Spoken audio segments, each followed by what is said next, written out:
अब देखिए, बड़े से बड़ा वकील खड़ा कर लीजिए, लेकिन इन सवालों का जवाब मुझे लगता है बहुत मुश्किल होगा। क्यों, सही कह रहा हूं ना मैं आनंद दुबे?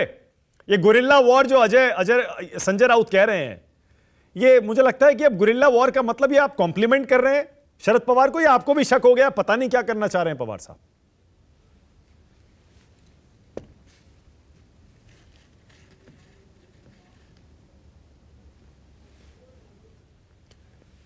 आनंद दुबे, आपकी आवाज नहीं आ रही है, आपने म्यूट किया है क्या, या कुछ तकनीकी दिक्कत है?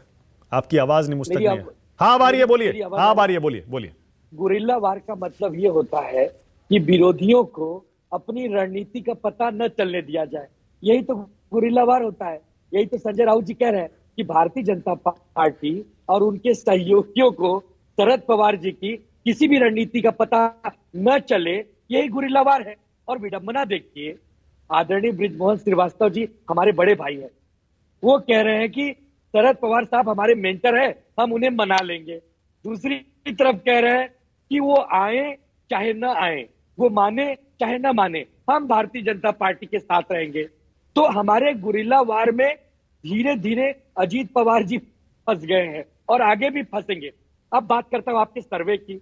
मैंने पहले भी कहा था, आज भी बड़े जिम्मेदारी से कह रहा हूं कि ये जो 20-28 है ना, ये 10 और 38 होगा। ये लिख लीजिए कागज पर।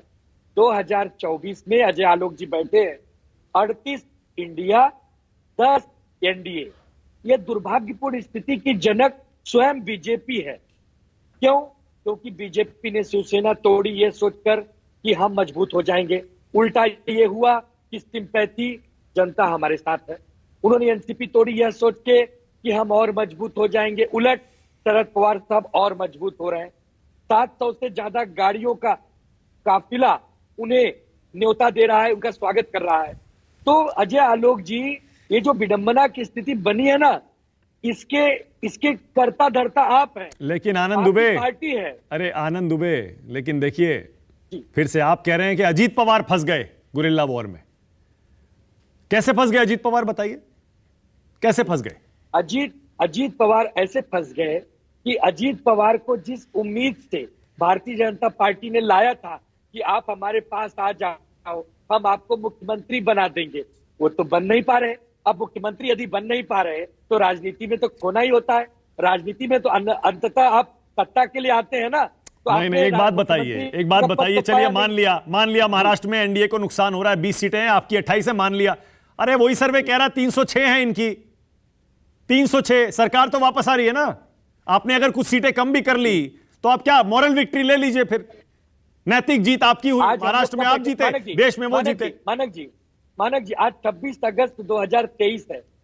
जब यही डिबेट 2024 अप्रैल में हो रहा होगा तो यही 306 कब 206 में बदल जाएगा, ये राजनीति में कोई कह नहीं सकता। मानक जी, आप सुनिए, जिस प्रकार एक समय था 400 पार, 300 पार, अब 200 पार के नारे लगाने पड़ने का सही समय आ गया है।